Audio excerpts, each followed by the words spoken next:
começar, então? Só vou falar um pouquinho, tá bom, Guilherme? 2 Joia. minutinhos. Pode começar. Eu e o grupo, rapidinho, tá? Então, bom, eu gostaria de dar boas-vindas a todos, né? Desejar um bom encontro para a gente. Eu não sei, algumas pessoas talvez estejam participando pela primeira vez.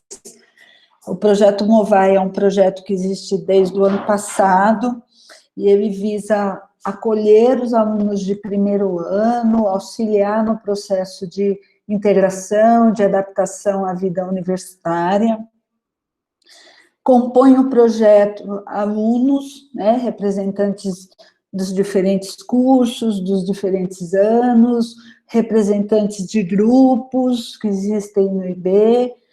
Compõe o projeto também professores, né, a professora Cíntia, que está todo dia, com todo encontro conosco, mas outros professores que participam conforme podem. E o meu nome é Luciana, acabei não me apresentando, eu sou do Departamento de Ciências Humanas e Ciências da Nutrição e Alimentação, no Instituto.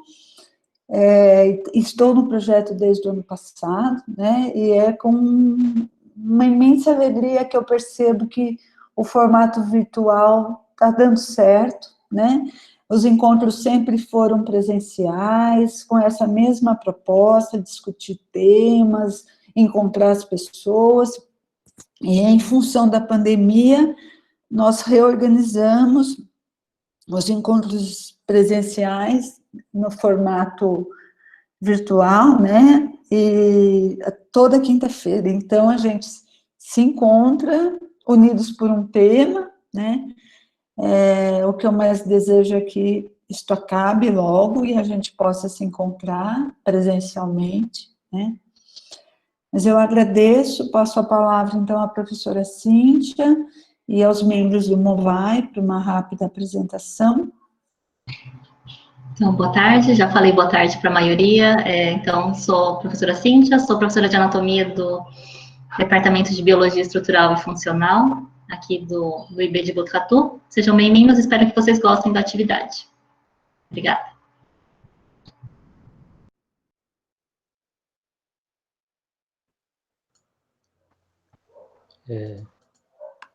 Só um minuto, Guilherme. Alguém do próprio Movai, da representação dos alunos do Movai, gostaria de se apresentar?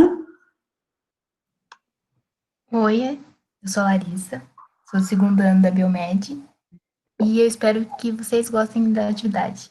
A Laila está escrevendo aqui. Oi, gente, meu nome é Laila, eu estou no segundo ano da Biomed, aproveitem a atividade.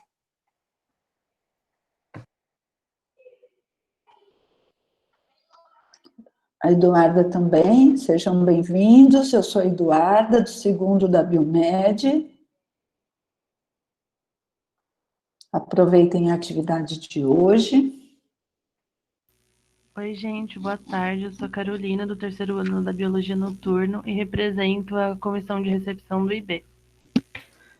Oi, gente, junto com a Carol, né, eu sou a Mariana, também estou no terceiro ano da Bio Noturno e também estou representando a comissão do IB.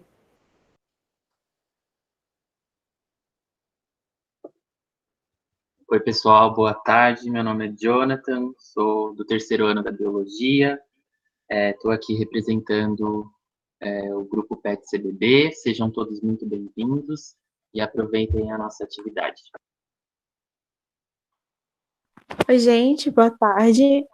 Sou a Giovana, do segundo ano da Biomedicina. Faço parte do time Movai e é muito bom recebê-los aqui hoje. Espero que estejam sempre conosco.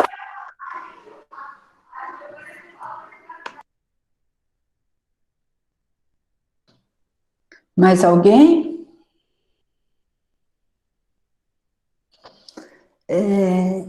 Guilherme, antes um pouquinho de você iniciar, todo Movai a gente, se tem alguma questão nova, né, dessa situação toda, a gente coloca. Então, rapidamente, eu só queria dizer para os alunos, né, para os estudantes do IB, que na semana passada foi aprovada na congregação, talvez vários já saibam, a portaria, então, normatizando a atividade remota, né, que será realizada por cada disciplina. Também foi aprovado o que a gente está chamando de um gap, né, de um intervalo, neste período de 3 de julho a 31 de julho, estou certa, né, Cíntia?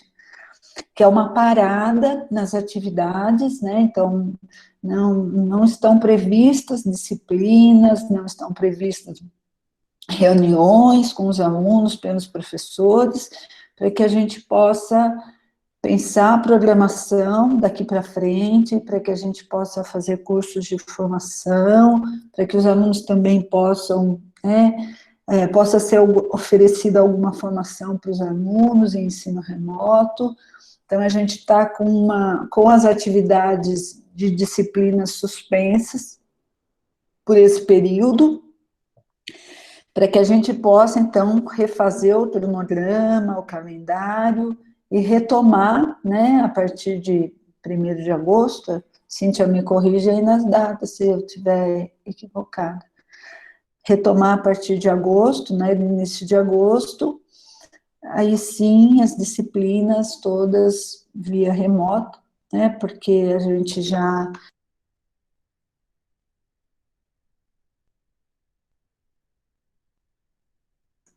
Neste ano, a retomada das atividades presenciais talvez demore bastante, e quando ela acontecer, ela vai ser parcial, né? Então, não resta outra alternativa, pelo cenário que tem se desenhado, que não a alternativa do ensino remoto, né? Então, acho que todos os alunos estão acompanhando.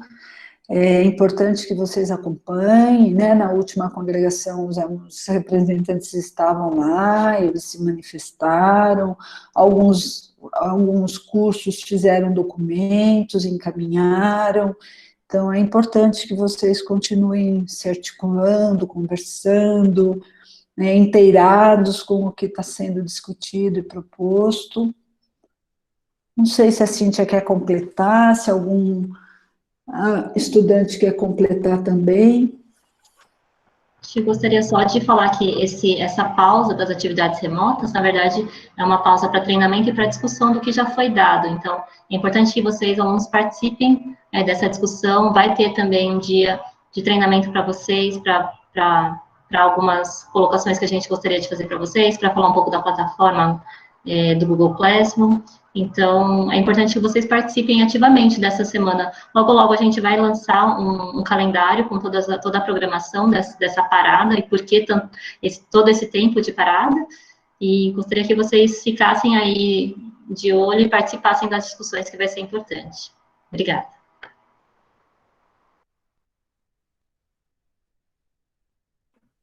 Algum estudante quer colocar alguma questão?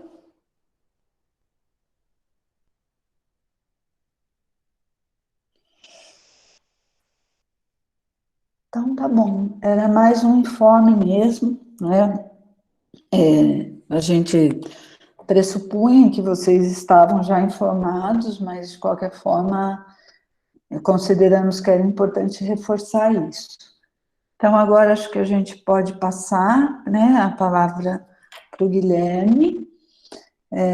O Guilherme, para quem participou da atividade do centro acadêmico, né, o Guilherme já esteve aqui com a gente. Então, ele é formado pelo Instituto, fez mestrado, está fazendo doutorado em Educação para a Ciência, e participa já há bastante tempo, é membro do grupo de permacultura que existe aqui, o grupo Curare. Eu vi agora que a Raquel também está aí, o Enio também, né? Então, a gente agradece o Guilherme pela participação de novo, agora com um outro tema, né, com uma outra discussão. É isso, tá com você, Guilherme.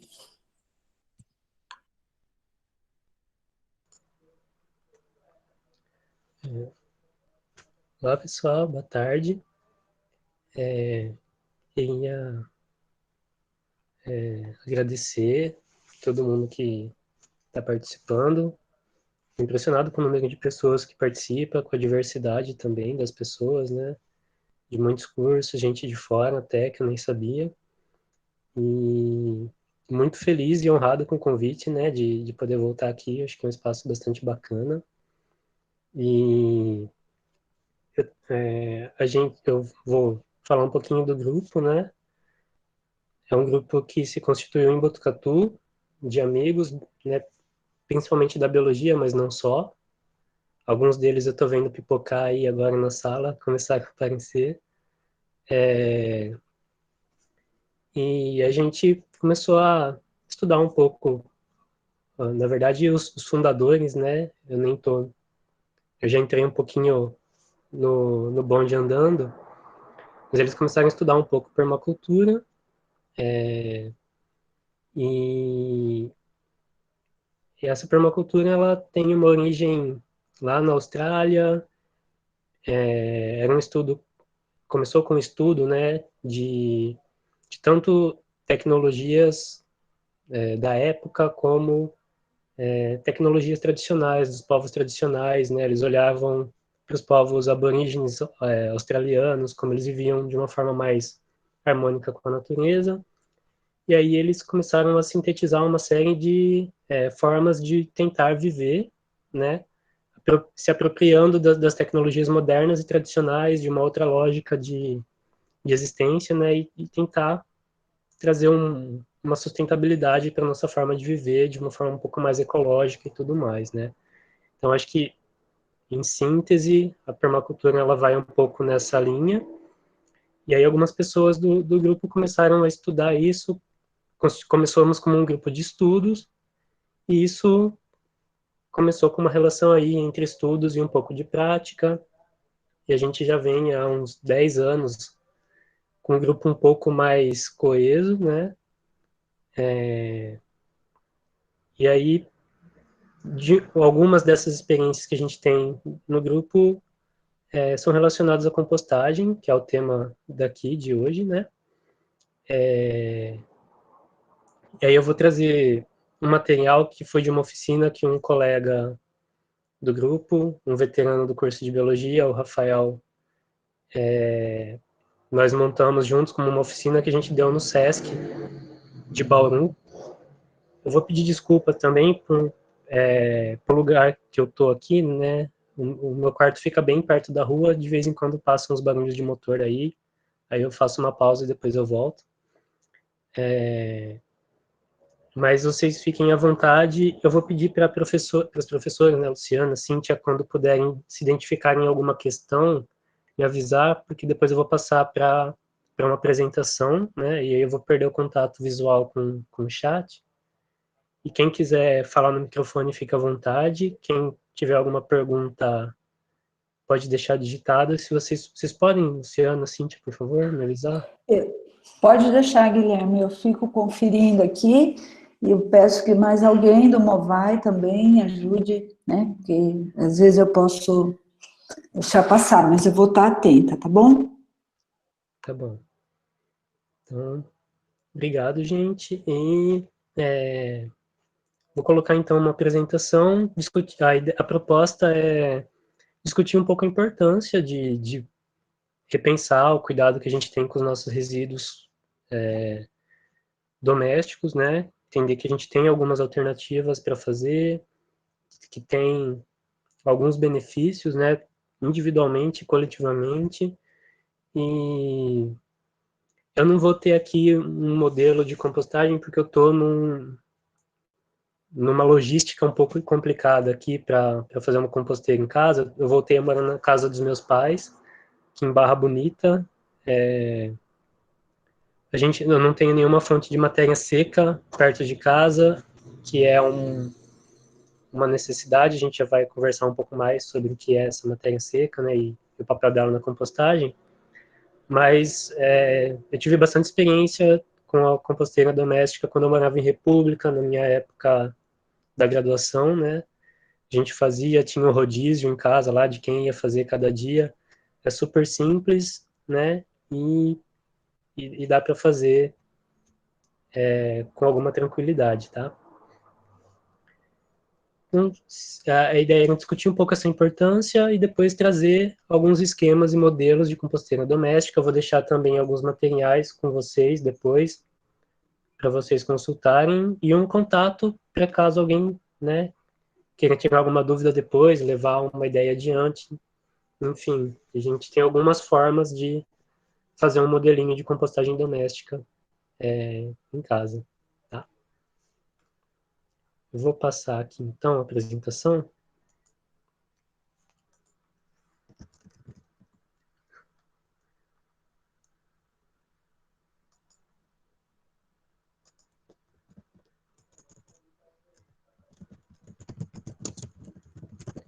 Um segundo.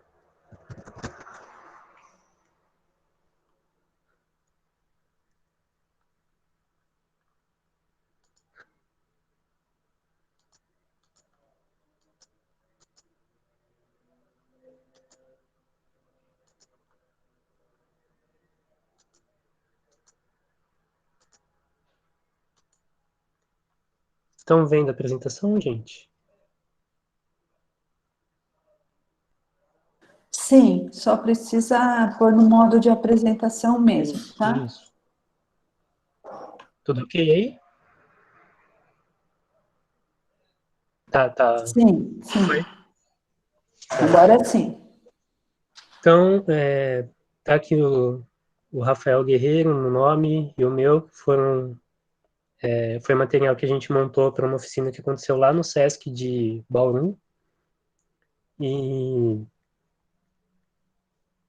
e esse pequeno logo aqui no canto inferior direito é o nosso logo do grupo, né? Grupo Curário de Permacultura. A gente continua se reunindo agora à distância, né?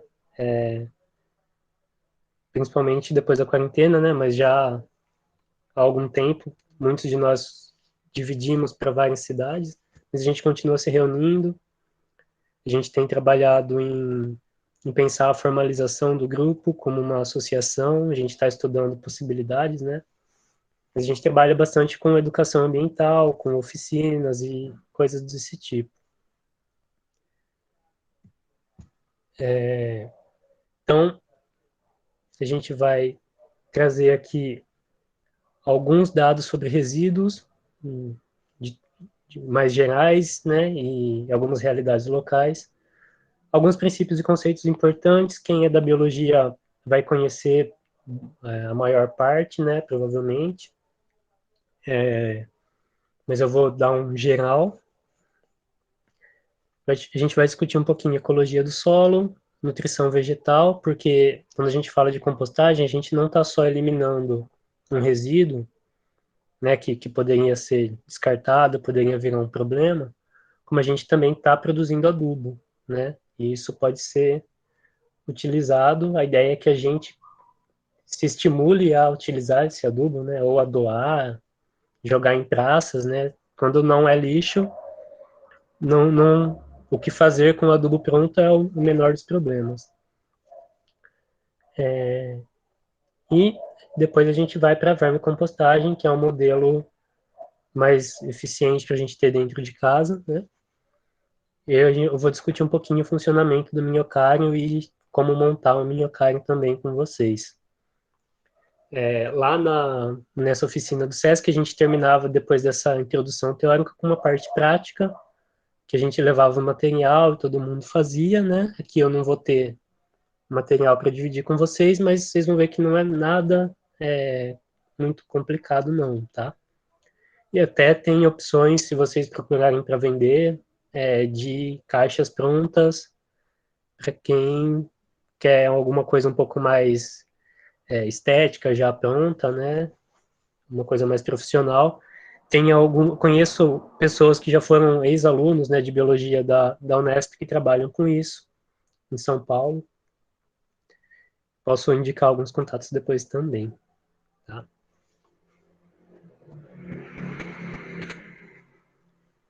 Então, o problema do lixo, né? Por que que a gente traz a questão da compostagem doméstica? Então, a gente tem aqui que uma disparidade da produção do lixo quando a gente olha para o mundo, né? Então, o que está em vermelho aí são os países que são responsáveis por 44% da produção do lixo no mundo.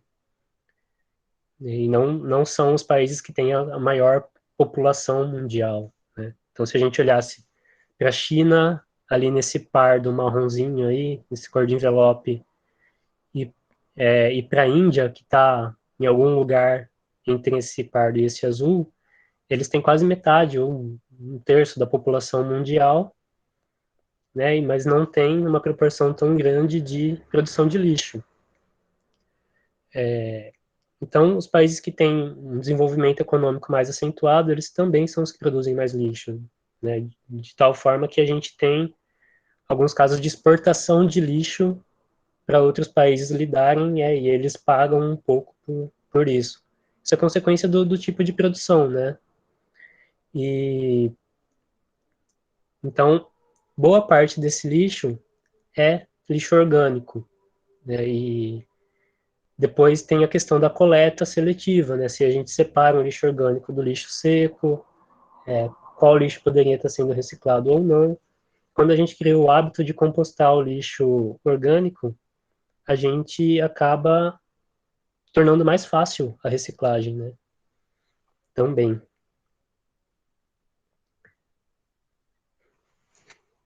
E aqui a diferença dos tipos de resíduo por conta dessas nações, né? Então, se a gente pegasse as nações mais ricas e as mais pobres, a gente tem uma disparidade entre o tipo de lixo que elas produzem.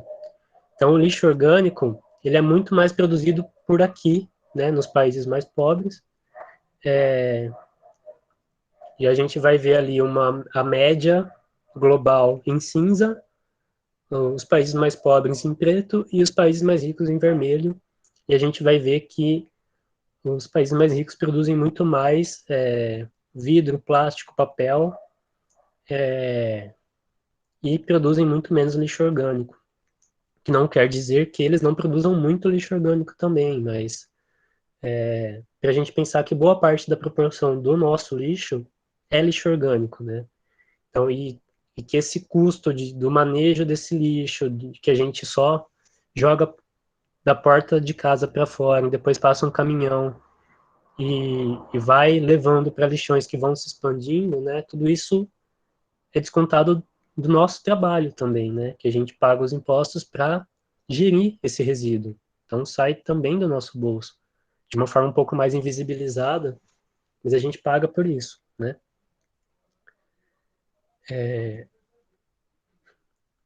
aí para a gente pensar quanto de lixo a gente produz e o que compõe, né? Então uma média aqui de 2012 para resíduos sólidos urbanos, né? É lógico que no meio rural essa proporção muda, eles têm muito mais ainda lixo orgânico, né? Aqui no lixo urbano a gente tem mais da metade do lixo de matéria orgânica, né? E isso, quando a gente não faz uma coleta seletiva, é tudo misturado com material reciclável e vai superlotar os nossos lixões, né? E o que dá uma média de 1,2 kg por dia por pessoa. Né? Então é bastante, né? Quando a gente começa a pensar em quantas pessoas a gente tem no Brasil, né? Mas essa distribuição também é uma média. Para a gente pensar por região, a gente tem outras disparidades, né? E aqui a gente começa a lançar um olhar numa média do Brasil e das outras, e uma subdivisão pelas regiões. A gente vai perceber que o lixão, o modelo de descartar lixo sem controle nenhum, ele ainda é uma realidade muito forte, muito presente em muitos estados, né? Então, se a gente vai aqui no Brasil de 2000 a 2014, a gente tem um aumento grande da proporção dos aterros sanitários, o que é muito bom, né? mas quando a gente olha para o centro-oeste, para o nordeste e para o norte, apesar de terem algumas oscilações aí, alguma redução total no final, ainda é uma proporção avassaladora, assim, de quanto a gente tem de lixão aberto, né? E uma diferença para quem talvez não possa não estar muito familiarizado com os termos, né? Os aterros sanitários, eles têm todo um controle de compactação do lixo, coleta de chorume, alguns podem até aproveitar gases para direcionar a energia para algum lugar, tem uma pavimentação para que esse lixo não infiltre tanto nos lençóis freáticos, né? Enfim, então é uma redução da contaminação e uma sistematização de como esse lixo vai ser alocado, mas ainda assim é algo que vai crescendo, né? Num ritmo menor, com uma eficiência maior, mas é um lixão crescente, né? Só que mais controlado. Os aterros controlados, eles não têm essa pavimentação, eles não têm essa coleta de chorume, eles só tentam minimizar impactos sobre quem entra, quem sai, quantos animais circulam por lá, né? Porque o animal que vai parar no lixão, ele carrega, né, patógenos, ele gera zoonoses, e o lixão aberto é o lixão sem controle nenhum, né? Então, quando a gente olha que no Sudeste, entre aspas, né, 13,2% da nossa forma de organizar o lixo são lixões, isso ainda é muito, né? Porque aqui é o estado mais populoso do país, e são lixões ao céu aberto, né? Por onde passam animais, carregam doenças, isso vira problema de saúde, né? Pra gente aqui em Botucatu não, né?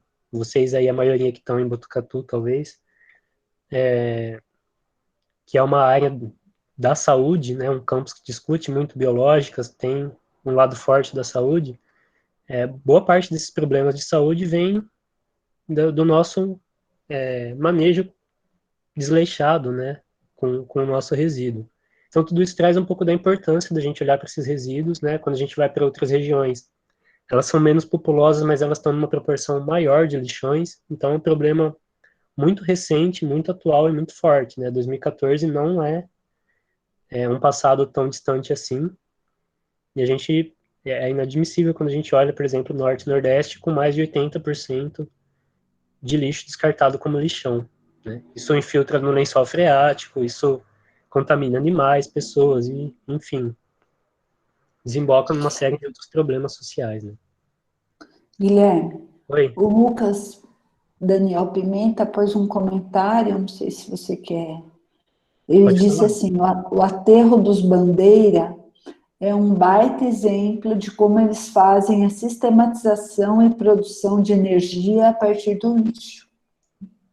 Isso, tem alguns exemplos muito bacanas, como eu falei, né, às vezes os gases do lixo eles são direcionados para gerar calor, outros tem esquemas de queima controlada, né, de lixo orgânico e não orgânico para gerar também energia, e aí com filtros para isso não virar uma emissão grande de gases. Então, existem formas de captar também, de forma sistemática, esses lixos para gerar energia. Mas aí tem duas questões, né, de que isso já requer investimento, né, e que ainda, quando a gente fala de um volume grande de lixo, na hora de gerir tudo isso, pode ficar um pouco complicado. Então, esses avanços mais sistematizados de lixos como aterros, eles são muito interessantes também, em detrimento do que a gente tem, né? Mas a gente seria ainda mais ideal a gente reciclar ao máximo e compostar ao máximo para que só uma parte acabe sendo destinada para esses dessas formas mais sistematizadas, né? Que, como a gente viu, tão longe de ser realidade em muitos estados, né, infelizmente. Mas isso também vem crescendo, e é interessante a gente olhar. Então, aqui só para a gente ter uma noção básica do que é reaproveitado, né? São dados de 2012, também de resíduos sólidos urbanos. Então, a gente tem um reaproveitamento, nessa época, né, tinha de 45% de vidro, 87% de metal, 17,5% de plástico, que é muito pouco, né? A gente tem um problema muito grande com plástico no meio ambiente. 41% de papel, que é particularmente um lixo reciclável, que também é orgânico, né? Então, o papel é o menor dos problemas na natureza quando a gente olha para o plástico, para o metal, para o vidro, né? Mas é interessante e importante também a gente reciclar. E o orgânico, olha, o que tem a menor taxa de reaproveitamento. Só 1,5% é reaproveitado. E como a gente reaproveita o lixo orgânico, é a compostagem, né? Na forma de adubo. E isso requer um controle também, que a gente vai começar a entender melhor como a gente faz. E aí, os perigosos, a gente não fala de reaproveitamento, né? A gente fala de descartar da maneira correta. Fazendo um link aí que no outro tema a gente falou de movimento estudantil, né? O movimento estudantil no passado ele teve um importante impacto também na regulagem dos laboratórios para lidar com os resíduos de laboratório, os resíduos químicos. Muitos deles eram descartados naquele córrego que a gente tem lá perto da entrada da medicina, né? E os laboratórios não tinham um sistema de coleta e descarte adequado dos resíduos dos laboratórios, né? Então a gente fez uma mobilização, né? A gente não, porque eu não era da época, né? Mas uma pessoa do grupo, inclusive do grupo Corari, tem um material disso, né? De fazendo essa discussão. E hoje a gente tem sistemas de coletização, de coleta, né? E de destinação correta para esses lixos de maneira mais assertiva. A madeira é muito pouco reaproveitada também, né? E aí, outros lixos que têm outras problemáticas, né? E aí a gente já vai começar a entrar um pouquinho na parte um pouco mais conceitual, para a gente entender o que não pode acontecer nas nossas composteiras domésticas, né? E por que algumas mecânicas nelas são importantes. Então, os resíduos orgânicos não aproveitados, que são ali, né, no ano que a gente trouxe o dado, 98,5%, muitos deles eles vão acabar nessa decomposição anaeróbica. Né? Quem é da biologia já sabe, quem não é também, a maior parte das pessoas aí é da área das biológicas, também deve estar bastante por dentro, né? Mas a decomposição anaeróbica é aquela que acontece por fermentação, por bactérias que têm um metabolismo mais lento, né? O produto desse tipo de metabolismo causa gases com mau cheiro, né? Gera metano, gera gases relacionados a enxofre, né? E vem de um ambiente pobre em oxigênio, que é onde essas bactérias se reproduzem, e como elas têm um metabolismo mais lento, ela é uma decomposição menos eficiente, né? Então ela é comum em meios aquáticos, porque a água parada, ela não oxigena, né? E essas bactérias conseguem se proliferar lá, ou muito úmidos, né? Então, isso quer dizer que quando a gente estiver cuidando da nossa composteira doméstica, a gente tem que regular bem essa umidade, que um pouco de umidade é necessária, porque os micro-organismos precisam de água, mas muita umidade a gente vai cair nesse tipo de metabolismo do lixo, no caso o composto, que a gente quer que não se torne lixo, né? Que é uma outra discussão também, né? O lixo é aquilo que a gente não consegue designar, aquilo que a gente não consegue dar um fim adequado, né? Então, quando a gente consegue transformar em composto, em material reciclado, a gente não está falando mais de lixo. A gente está falando de algo que tem um objetivo, né?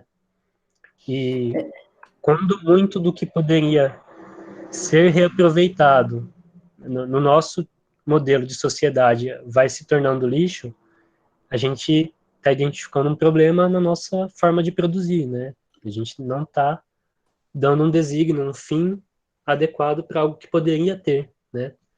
Guilherme, Oi? o Luciano Valim gostaria de fazer uma pergunta. Eu posso te Opa. interromper assim, né, Guilherme? Sempre. Porque não Por tem favor. outro jeito. Tá bom. Então, o Luciano gostaria de fazer uma pergunta. Pode fazer, Luciano. Ô, Guilherme, boa tarde, boa noite. Boa tarde, boa noite. Guilherme, eu tô com um projeto aqui da Unesp Botucatu, São Paulo, junto com a Inactus. E a pergunta minha é a respeito da compostagem mesmo.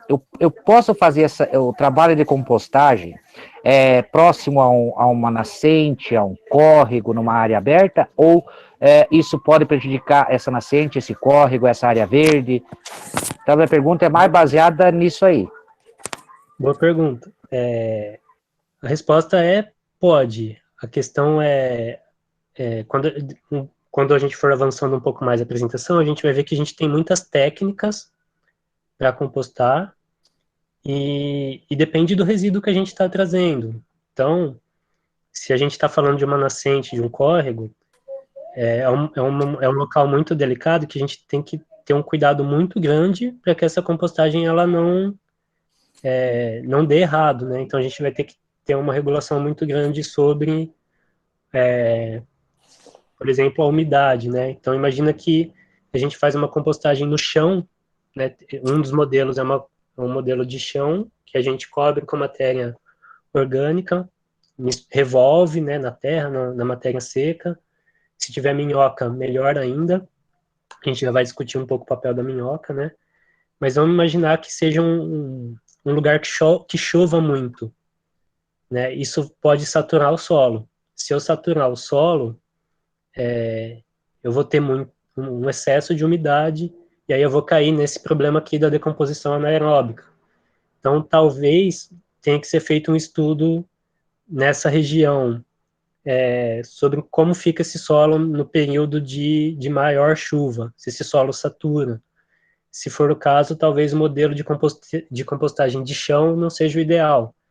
Mas aí, justamente aqui nessa discussão da compostagem odonéstica, que a gente vai ver que existem muitos modelos, né? A gente pode fazer um modelo contido, né? Que não tenha formas que estejam em locais cobertos, que não tenha risco de escorrer uma matéria mal decomposta para as nascentes. Então, eu tenho muitas técnicas e muitas delas isolam o que eu estou compostando e tem risco zero de sair contaminando outros lugares. Sim, risco zero que eu digo, se ninguém chegar lá e quebrar as coisas e jogar para o ar, né?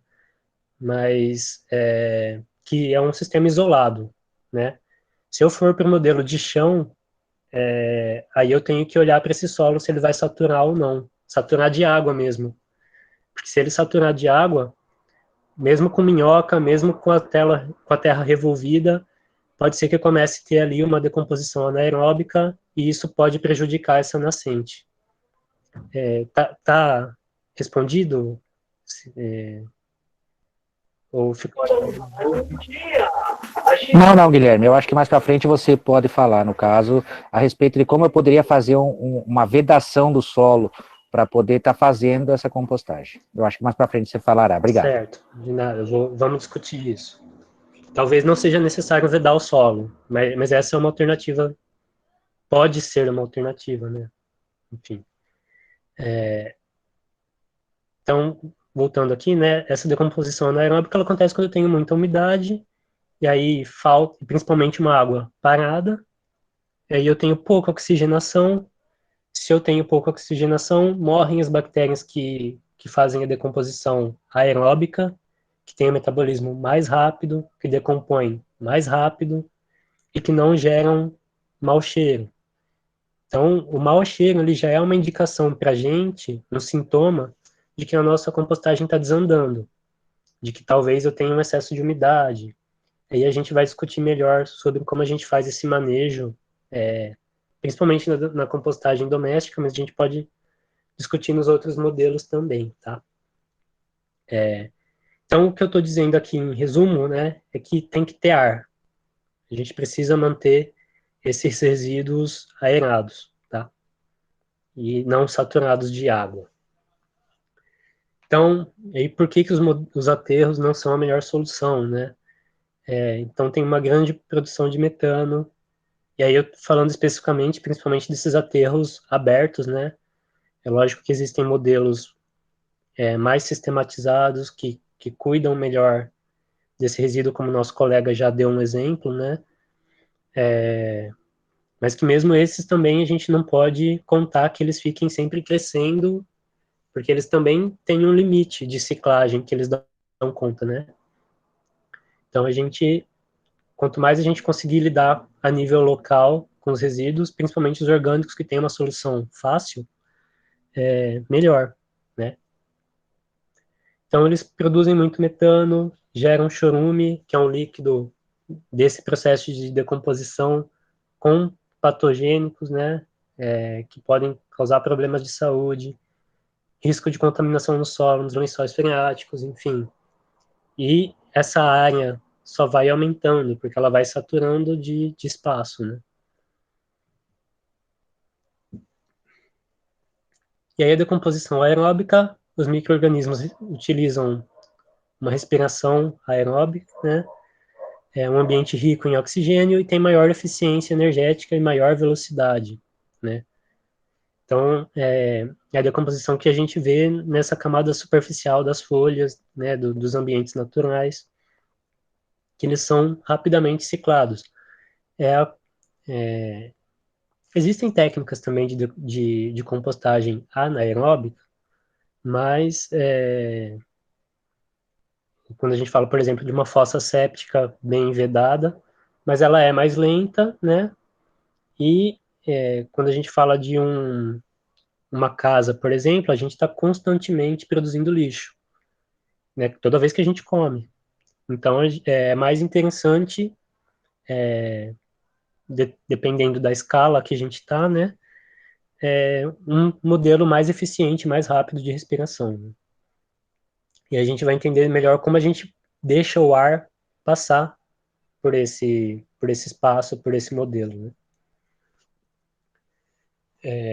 E aí, por que compostar os resíduos orgânicos? Então, além de evitar o chorume, a necessidade de aumentar o lixão, enfim, os problemas patogênicos, a gente também tem a produção de adubo orgânico, que aí a gente vai discutir depois a produção da nutrição vegetal, que é um adubo mais rico, é o adubo mais completo em nutrientes. E com isso reduz a necessidade de adubos sintéticos, e a gente vai conversar um pouco melhor sobre eles depois também. Evita a contaminação ambiental com chorume e metano, e é uma solução descentralizada, então quando aparece um problema, esse problema ele é mais fácil de ser solucionado, porque ele está numa proporção menor, ele está mais localizado, né? Então, se a gente tiver um desastre ambiental, por exemplo, num lixão, num aterro sanitário, né? A gente acabou de ver alguns furacões agora no sul acontecendo, né? Desastres ambientais às vezes acontecem quando a gente menos espera, né? Então a gente tem que estar um pouco preparado para as catástrofes. Quando a gente olha para um aterro sanitário, por mais que ele esteja funcionando muito bem, seja o melhor modelo a nível sistêmico, né, para larga escala, se acontece um furacão, a gente está lascado, a gente perde tudo de uma vez só, né? Então, tentar resolver as coisas a nível local tem algumas vantagens, né? E ele não atrai animais e vetores de doença. Esse modelo da primeira imagem aí que a gente está vendo, ele é de uma escala um pouco maior, ele é uma compostagem de chão. Tchau! Tchau! Minha irmã. E aí tem algumas compostagens de larga escala, de uma escala um pouco maior, né, vamos dizer assim, no modelo de chão, e o que ele faz é Se a gente olhar esse chão aí, ele é vedado, né? Existe um controle sobre qual resíduo entra e qual sai, e isso vira um adubo rico também, né? A gente tem um projeto em Botucatu, que é de uma empresa que chama Ciclo Limpo, se vocês quiserem dar uma pesquisada depois também, que eles oferecem esse serviço de fazer uma compostagem orgânica numa escala um pouco maior, e eles coletam o seu lixo orgânico e te devolvem adubo pronto, né? Eles te dão um baldinho para você juntar o lixo orgânico e entregar para eles, né? E te dão algumas mudas também. É um projeto muito legal. Eles estão com terreno cedido pelo Lajeado, numa parceria que eles fizeram lá. E eles um pouco por esse serviço, né? Mas você tem uma possibilidade de alguém fazendo esse trabalho de coletar seu lixo orgânico ao invés de jogar no aterro comum, transformar em adubo, te devolver adubo e algumas mudas, né? Então, quem tiver interesse de conhecer um pouco, pode pesquisar pelo Ciclo Limpo. E eles vão trabalhar com esse modelo aí, na compostagem de chão, numa escala um pouco maior. No IB, a gente fazia algumas compostagens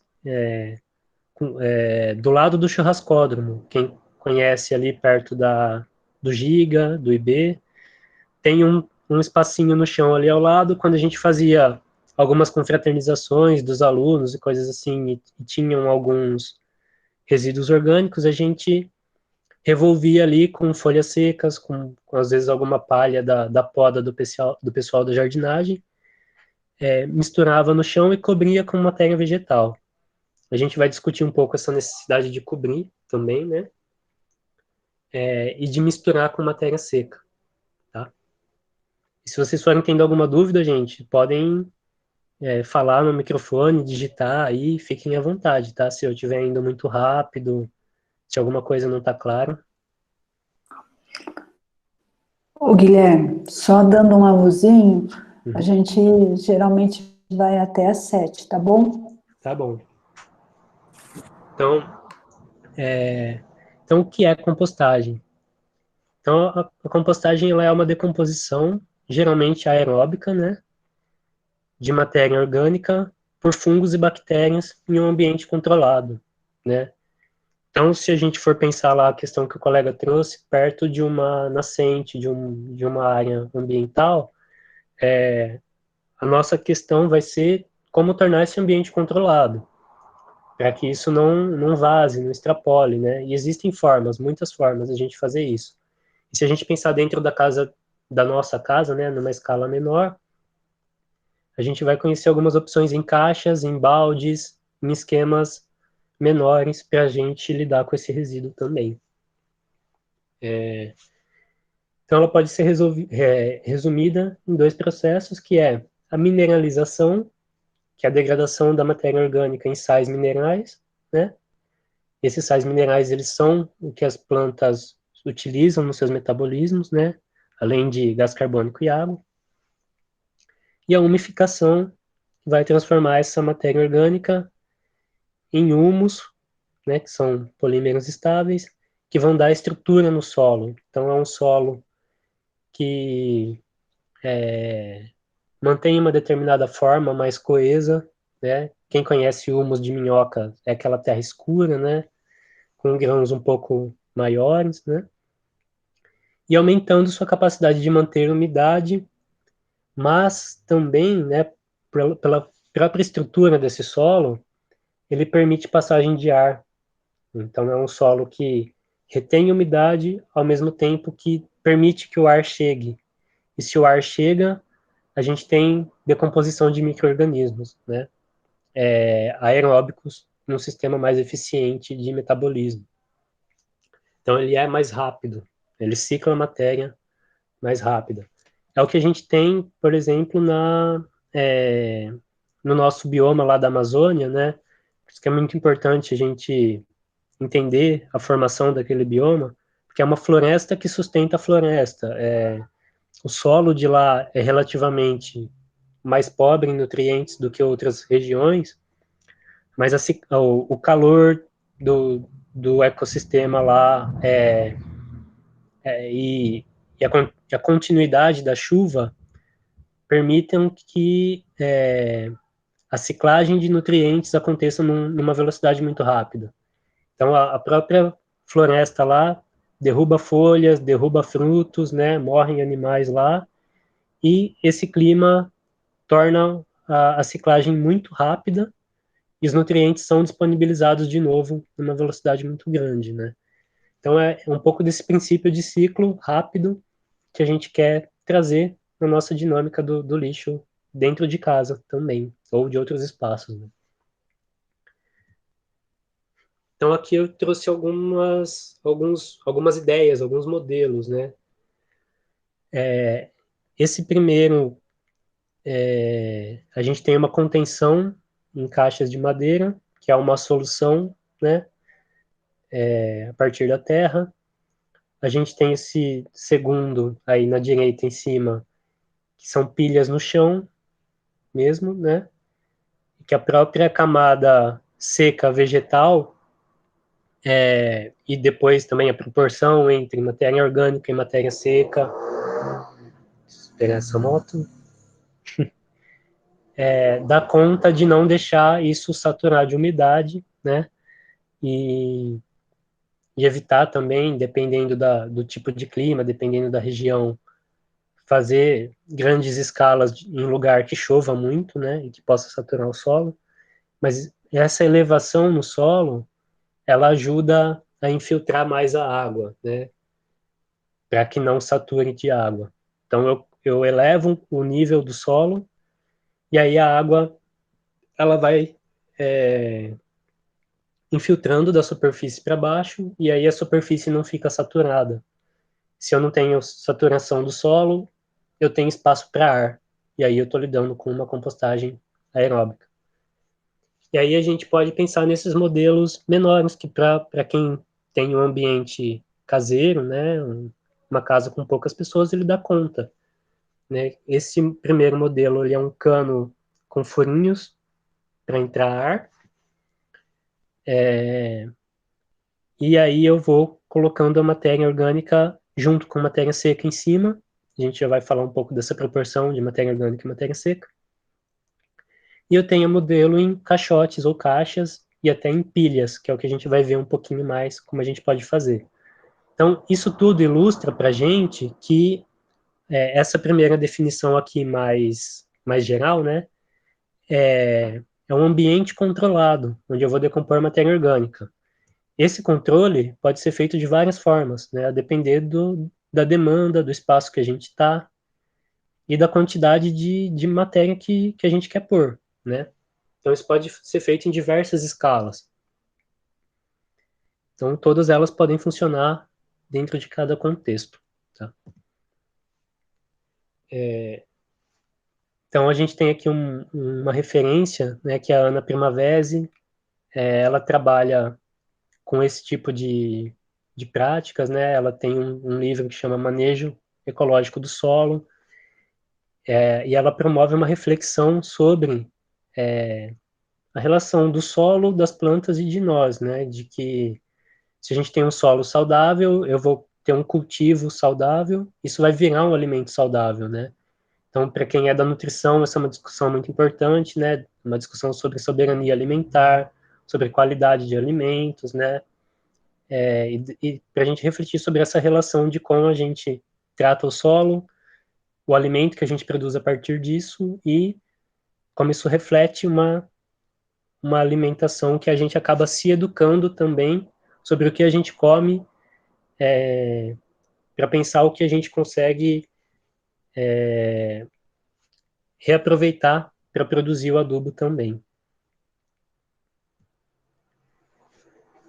Então, o solo que é saudável, ele aí o pessoal da biologia vai conhecer bastante essa dinâmica ecossistêmica, né?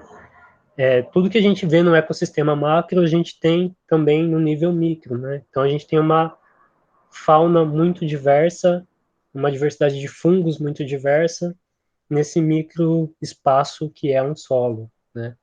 Então, eu vou ter desde ácaros, miriápodes, minhocas, né, os anelídeos, fazendo esse processo que não é a compostagem em si, mas são os detritívoros que a gente fala, né? Eles se alimentam de matérias orgânicas e tornam elas menores, e, portanto, eles aceleram o processo de decomposição, porque eles ajudam já a quebrar algumas partículas, e eles tornam a superfície de contato maior com o espaço para os micro-organismos atuarem, né? Então, se eu tenho animais no solo que são detritívoros, eu tenho um processo de decomposição ainda mais acelerado, né? E aí a gente vai ver que algumas das ideias de compostagem que a gente tem usam minhocas para acelerar esse processo, tá? Então, aí estão os nichos tróficos, né? A gente tem os detritívoros, que são esses animais que comem essa matéria orgânica e tornam ela menor. Eles não são decompositores porque eles não transformam matéria orgânica em minerais diretamente, mas eles aceleram o processo porque eles transformam em matéria orgânica menor, em matéria orgânica mais processada, né? E os decompositores, então eles são bem-vindos. Se a gente vê eles na nossa composteira, isso é um bom sinal, quer dizer que nosso solo está saudável, né? E os decompositores vão ser os fungos e as bactérias que vão fazer o processo final. Eles vão pegar essa matéria orgânica menor e transformar em minerais, né? Que as plantas vão absorver e isso vai se tornar um ciclo biogeoquímico, né? Então a gente vai ver um pouco de quais são os animais que indicam um solo saudável e quais indicam que talvez eu tenha um desequilíbrio, tá? E aí uma importância da nutrição vegetal, né? Porque a gente tem um sistema de produção que é mais comum, né? Que é o que o pessoal da agronomia mais estuda, por exemplo, que aplica uma proporção principalmente de NPK, que são os nutrientes que a planta mais usa, né? E uma proporção ali de outros adubos químicos já compartimentalizados numa devida proporção, né? Mas muitas vezes esse tipo de adubagem, de adubação, né? Ele não tem um olhar tão afinado sobre os micronutrientes da planta. Então, quem é da nutrição sabe que para o ser humano os macronutrientes são os carboidratos, a proteína e os lipídios, né? E a gordura. E os micros são as vitaminas e os sais minerais. Para a planta, a gente tem uma outra configuração. Ela usa mais o carbono e a água para fazer a fotossíntese, né? Aí, fora isso, ela tem alguns minerais que ela usa mais, precisa em maior quantidade, e que às vezes são suficientes para ela crescer, mas ela tem outros que ela também precisa em menor quantidade, né? E às vezes a gente tem um sistema de adubação no qual a gente só dá os macronutrientes, a planta cresce, mas ela cresce doente, porque os micronutrientes estão muito relacionados aos metabolismos de defesa da planta. Então a planta ela já tem formas de se defender dos herbívoros, né, de um desequilíbrio. E quando a planta ela não tem os micronutrientes, ela fica mais doente, ela dá mais sinais dessa deficiência dela que são percebidos pelos herbívoros, né? Então, por exemplo, elas não conseguem sintetizar proteína. E aí elas ficam com muitos aminoácidos disponíveis. E aí o aminoácido ele é detectado pelo sistema olfativo dos pulgões, por exemplo, né? Então, não sei se eu estou falando muito já grego, né? Mas para quem tem uma relação aí de sistema de ecologia, de coevolução, a planta, quanto mais ela fica deficiente de alguns nutrientes que ela precisa em menor quantidade, né, mais vulnerável ela fica. E ao ficar vulnerável, ela atrai mais o que o nosso sistema de produção chama de pragas, né, que são os herbívoros. E aí eu preciso do veneno. E aí quando eu uso o veneno, eu mato também toda essa fauna no solo. E aí se eu mato toda essa fauna no solo, eu não tenho ciclagem rápida de nutrientes. Se eu não tenho ciclagem rápida de nutrientes, eu vou ficar dependente do adubo. Então é um sistema de produção que se depende, sabe? O adubo chama o agrotóxico chama o adubo, e você fica dependente desses insumos para poder produzir, né? E aí tem alguém ganhando com esse tipo de produção, né? E aí entra outras problemáticas sociais de soberania alimentar que não vai dar tempo da gente aprofundar, né? Mas só para fazer essa reflexão de que não ter uma ciclagem natural gera dependência de insumos artificiais, né? E isso mina um pouco a autonomia das pessoas de produzirem, torna elas dependentes da compra de alguns produtos, enfim. É uma discussão para fazer aí num paralelo entre agronomia e nutrição, talvez numa outra oportunidade, né? E aí os fertilizantes químicos sintéticos, eles são principalmente extraídos de rochas, né? E às vezes a gente não consegue isolar quimicamente de uma forma tão perfeita. Essas rochas, elas trazem às vezes um pouco de metal pesado, que acaba contaminando a nossa saúde, porque eles não são metabolizados pelo nosso organismo. Então, podem vir com variados níveis de metais pesados. Eles vão ser feitos principalmente visando os macronutrientes, né, que para a planta são NPK e um pouco ali de cálcio, magnésio, né, e sulfatos, enfim. E vai excluir todos esses ali de cima, o molibdênio, ferro, cloro, zinco, vão dificilmente, dependendo da planta, isso vai estar numa proporção adequada. E tem alguns impactos ambientais, porque quando eu aplico tanto o agrotóxico como o adubo, o excesso acaba infiltrando no solo, nem sempre o produtor segue a recomendação da quantidade adequada, nem sempre o produtor respeita o tempo de aplicação antes de colher, então faz uma reaplicação muito próxima antes da colheita, e aí isso vai para o mercado ainda contaminado, então tem todos esses tipos de problemas que vêm dessa dinâmica, né? Tem a contaminação dos corpos d'água, né? E esses efeitos de cascata em desequilíbrio da planta que eu descrevi, que vão atrair herbívoros e que vão demandar uma solução para eliminar esses herbívoros, né? E aí a gente chega, então, finalmente na vermicompostagem, então, que é o uso de minhocas, principalmente, né? E tem um tipo mais comum que a gente usa, que são as californianas. Isso pode vir no Mercado Livre, você acha isso para entrega. Então, eles colocam elas num ambiente confortável, termicamente, e chega na sua casa pelo correio, se você quiser. Mas amigos que têm compostagem doméstica em Botucatu, não é difícil de achar.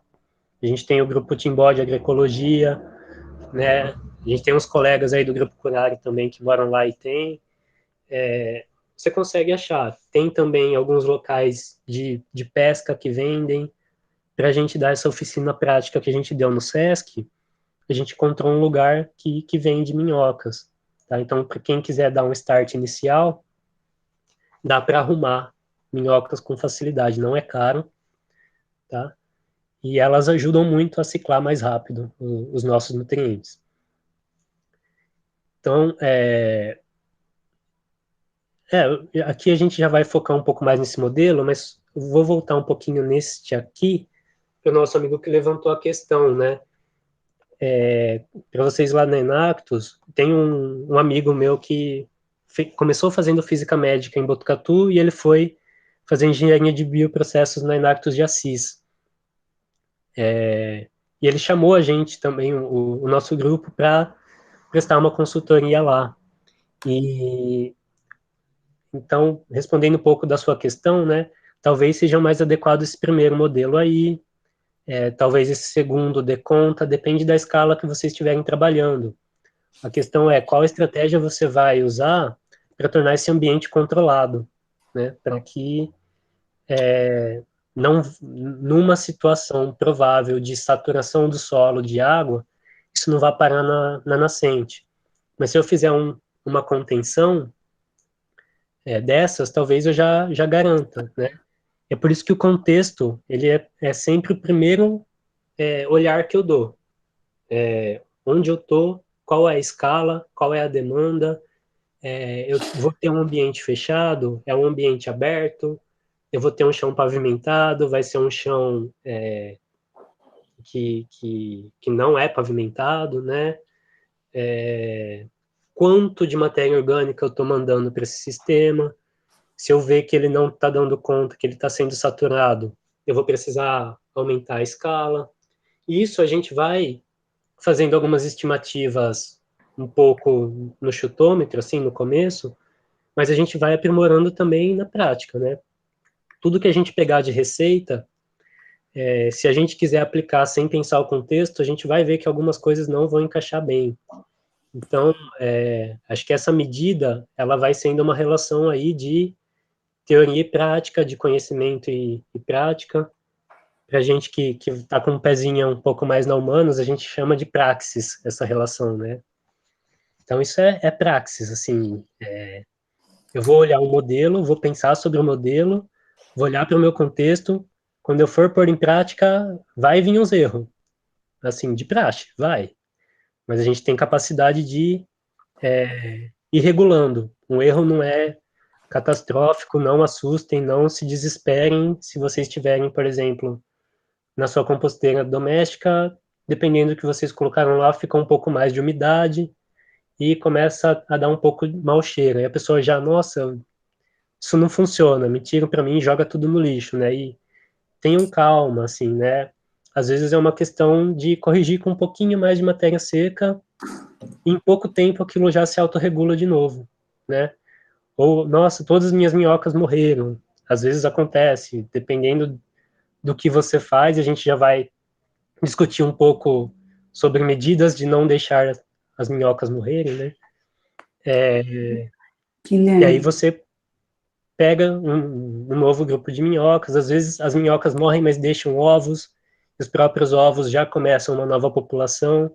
A gente vai ver que a gente está lidando com um sistema que se autorregula, né? E a gente vai tornando isso autorregulado e aprendendo com ele, né? Aprendendo sobre o que eu coloco, o que acontece como consequência do que eu coloco, né?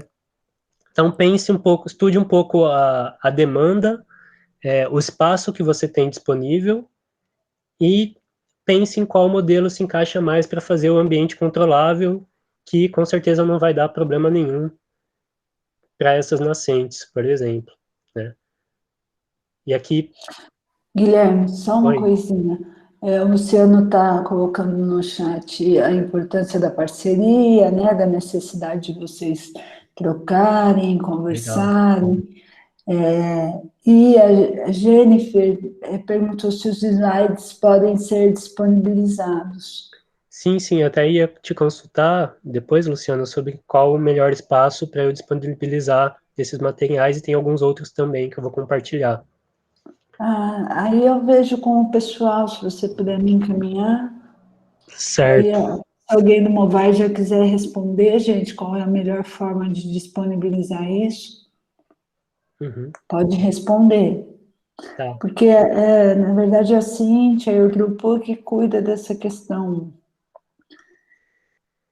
E a Cíntia, eu combinei com ela que eu ficaria hoje, então eu preciso ver com o grupo e com ela, tá bom? Mas você pode me passar e aí eu repasso, a gente vê o melhor lugar, tá? Certo.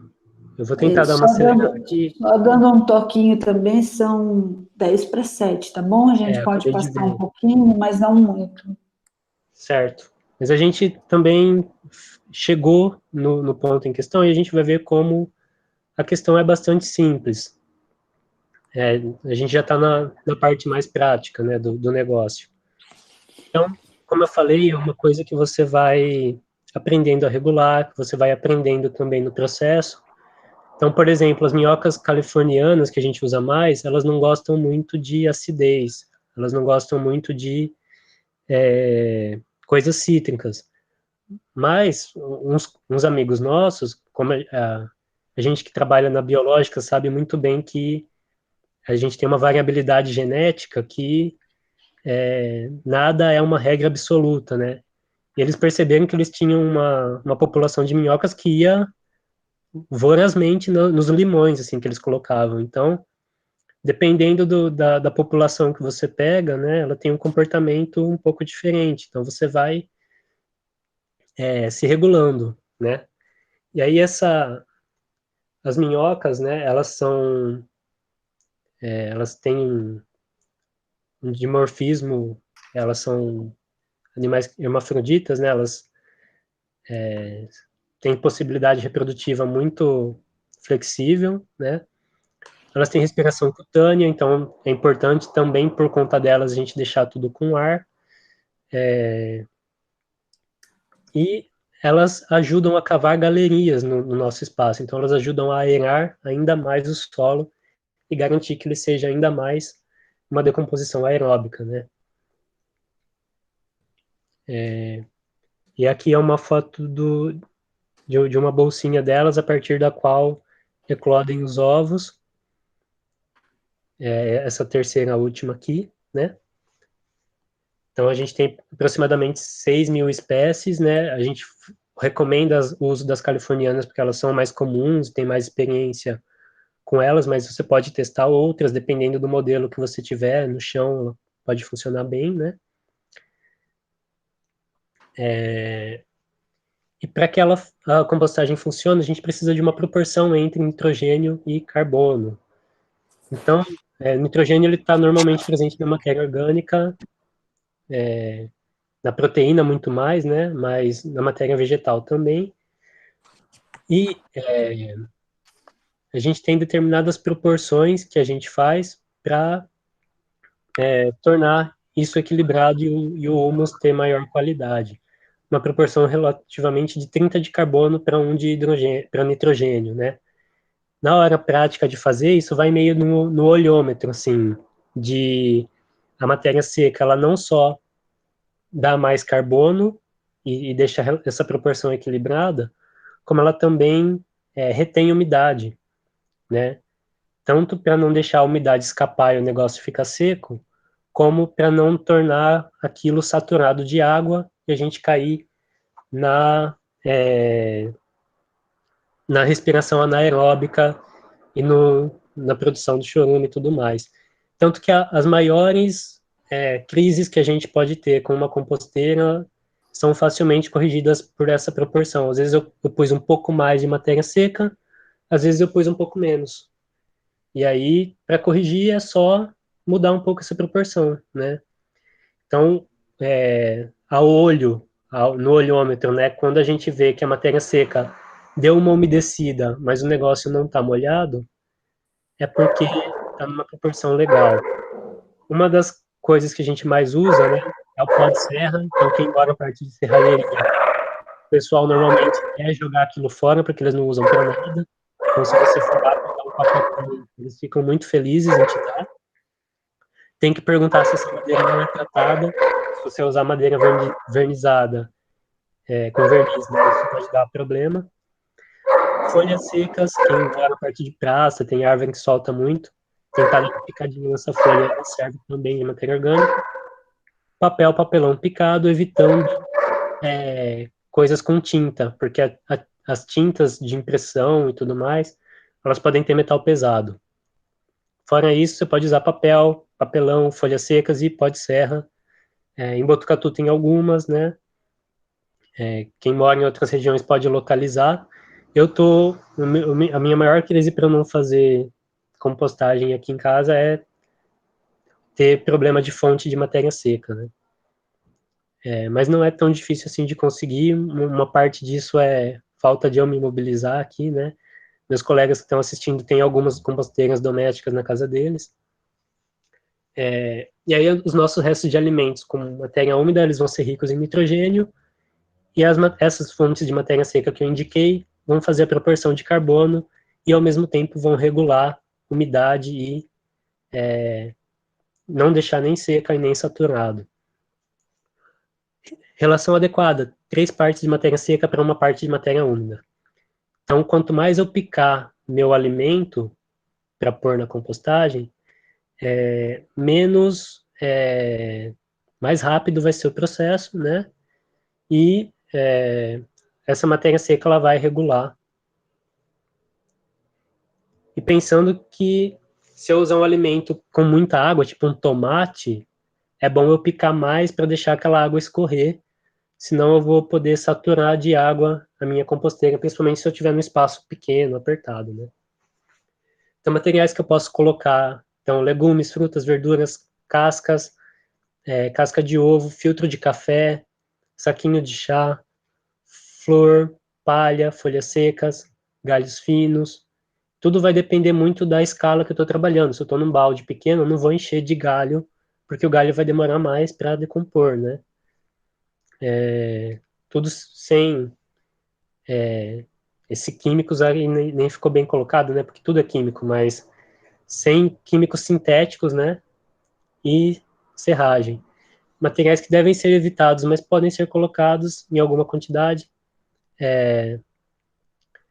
Cascas de frutas cítricas, como eu falei, as minhocas principalmente não gostam muito. Gorduras, então coisas com muito óleo é bom evitar, né?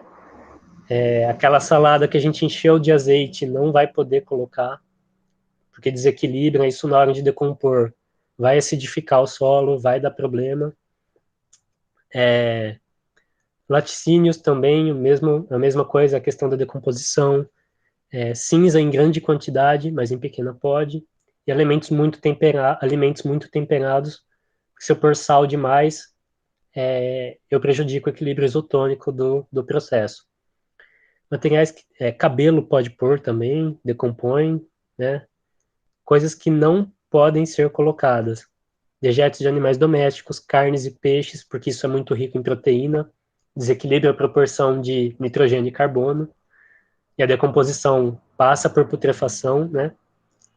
Pilhas, tintas, químicos, químicos sintéticos, né? Madeira tratada, medicamentos, vidro, plástico, enfim. Isso não pode ir para a composteira, para a gente ter uma noção geral. Para a gente ter uma noção de regular um pouco o pH, né? Vou pular um pouco essa parte, mas alguns alimentos eles são mais ácidos, outros mais básicos, para a gente ter isso em mente, né? Não jogar leite de magnésia lá na compostagem, que vai desregular o negócio. Sinais de desequilíbrio, algumas moscas e besouros, eles são atraídos por cheiro de coisas que estão apodrecendo ou fermentando de uma forma inadequada. Quer dizer que a minha compostagem está cheirando a decomposição anaeróbica. E aí ela vai atrair esses indivíduos, né? Então eles se sentem atraídos pela decomposição anaeróbica. Então provavelmente eu tenho que corrigir ou cobrindo mais a camada final com matéria seca, ou pondo mais matéria seca no processo para não saturar de água, tá? Então, se a gente começar a identificar essas pulpas ou muitas dessas moscas visitando, eu posso ter um problema de vedação ou um problema de água saturada, né? E os animais bem-vindos são os ácaros, os colêmbulos, que são esses bichinhos aí, essas minhoquinhas brancas, eles todos são detritívoros e eles vão ajudar a otimizar o processo, tá? Então, se a gente vê eles são bem-vindos, tá tudo certo. Quer dizer que o solo está saudável. E aí a técnica mais comum que a gente usa para finalizar, né, principalmente para quem tem um modelo de casa, é o de 3 andares de baldes, né, no qual a gente vai ter a parte de cima, que é a receptora, que vai receber a matéria orgânica mais recente, que a gente vai misturar um pouco com a matéria seca, naquela proporção de 3:1, mais ou menos, mas isso a gente vai aprimorando com a matéria seca que eu tenho, com o tipo de lixo orgânico que eu costumo ter, com o quanto eu pico o meu lixo orgânico, se a minha, por exemplo, se eu usar serragem, se a serragem é muito grande ou é muito pequena, porque a pequena ela vai sugar mais umidade, a grande vai sugar menos, né? Então tudo isso a gente vai modelando um pouco, mas a proporção média é de 3:1. Aí, na segunda, a gente vai ter a caixa de gestora, onde o processo está acontecendo com maior velocidade, quando já é o composto mais maduro do alimento que já está há mais tempo com minhocas, né? Onde a vermicompostagem ocorre com mais intensidade. E o último é a gente vai trocando de tempos em tempos essas caixas, né? Então, quando a de cima já estiver ficando bem visitada de minhocas, vou esperar esse motor passar.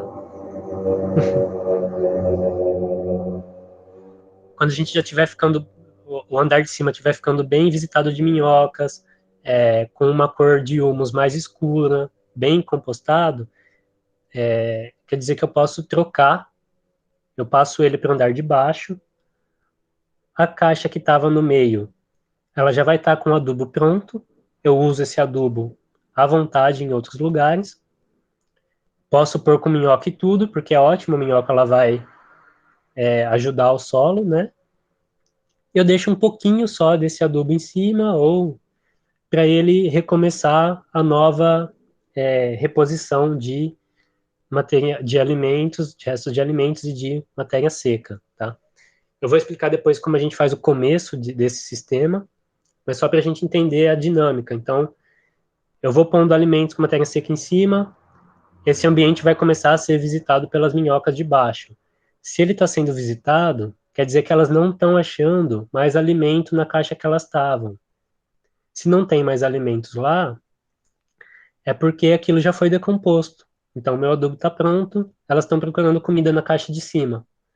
E aí eu posso fazer a troca, usar o adubo e zerar a caixa do meio para começar a fazer uma reposição de alimentos com mais matéria seca e a caixa que estava em cima vai para baixo, tá?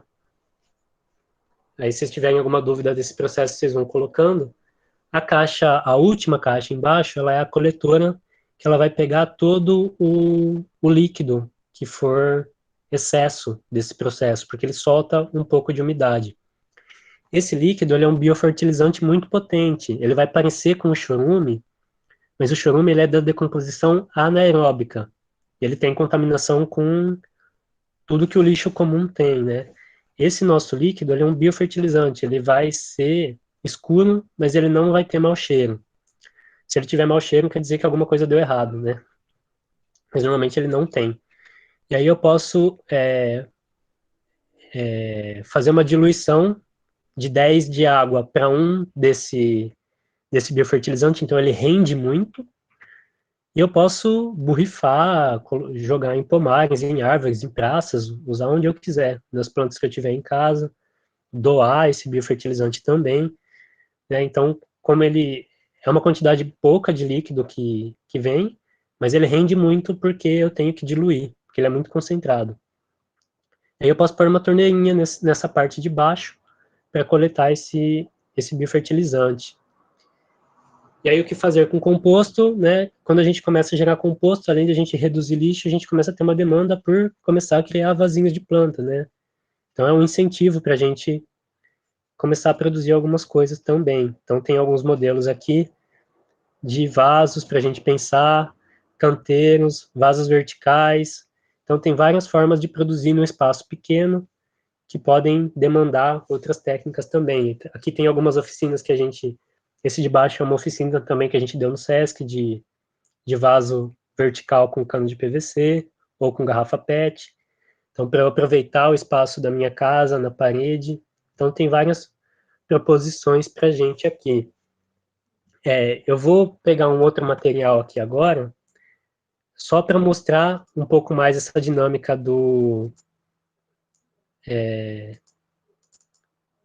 da troca dos vasos, né?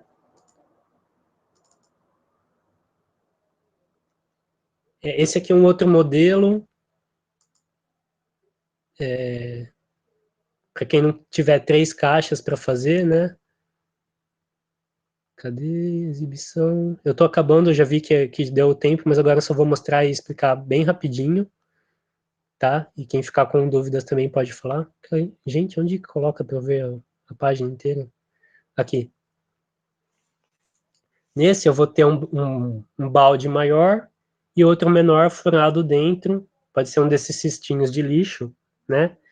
E aí, ao invés de fazer uma troca entre a caixa de cima e a caixa de baixo, eu vou fazer uma dinâmica entre a parte central, que vai receber o material mais novo, mais recente de matéria orgânica, e o entorno, no qual vão caminhando as minhocas, vai sendo depositado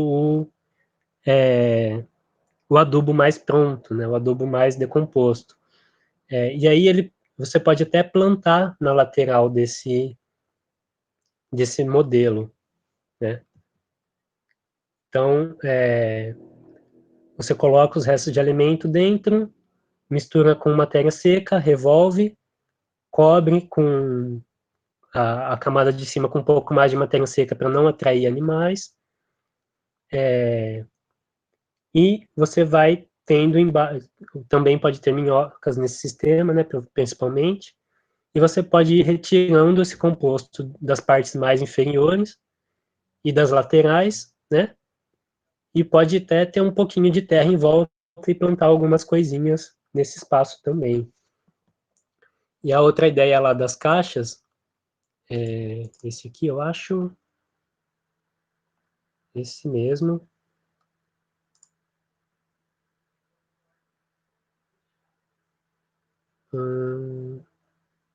Toda hora eu esqueço onde coloca, gente. Você pode pegar essas latas de margarina, de margarina, que às vezes as padarias ou pizzarias, lugares que compram margarina em muita quantidade, doam, né? Ou vocês podem comprar alguma caixa mesmo, tem modelos feitos já para vermicompostagem, prontos, esse você vai ter que investir um pouco mais, né? Ou alguma outra caixa do tipo que funcione. E aí nessa dinâmica esse aqui ele propôs um corte de estilete para aerar, mas eu posso ter outras formas também de encaixar.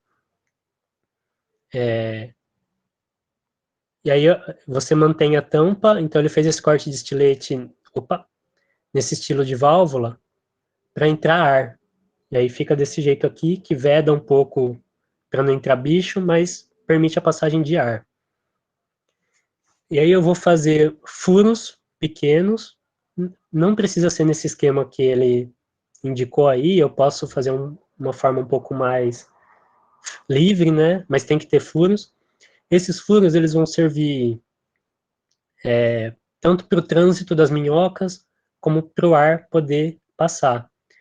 Então eu posso fazer um reforço de furinhos laterais para ter ar também, ou eu posso usar telinhas, sabe, umas telas dessas para não entrar insetos pequenos na janela, né?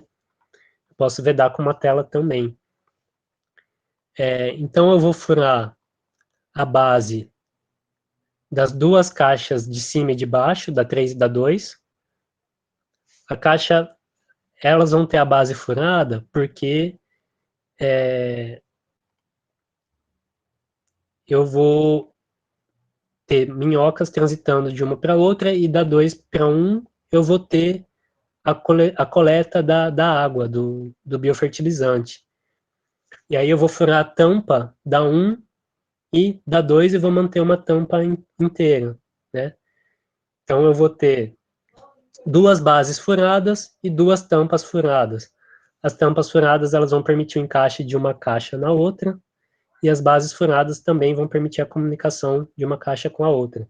Eu não posso furar a base da de baixo, porque ela vai ter o biofertilizante, se eu furar a base dela, vai vazar líquido.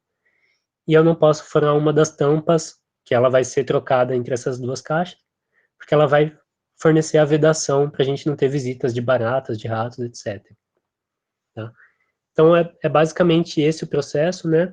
Então, no começo, eu vou pôr um pouquinho de humus num canto da caixa e um pouquinho de resto de alimentos no outro lado da caixa. E as minhocas vão transitando entre o humus e os alimentos novos, alimentos já com a matéria seca, né? Então, eu vou pôr aqui a matéria seca com o alimento. Então, muito seco não escorre nada, muito molhado ele vai encharcar. Medida ideal, eu tenho 1 ou 2 gotinhas quando eu espremo, né? E aí ele tem também uma indicação do que pode ser evitado ou não, etc, né? E algumas referências. Mas o começo, eu coloco um pouco de humus de minhoca num canto e a matéria seca com o alimento do outro, e as minhocas elas começam a transitar. Depois eu troco a caixa de cima pela de baixo e recomeço o processo, né? Então, se vocês tiverem alguma dúvida, vou deixar o meu contato ali com a professora, o material vai ficar para vocês também. Eu abro aqui para perguntas e tudo mais. Acho que era mais isso geral, tá? Alguma coisa, Luciana?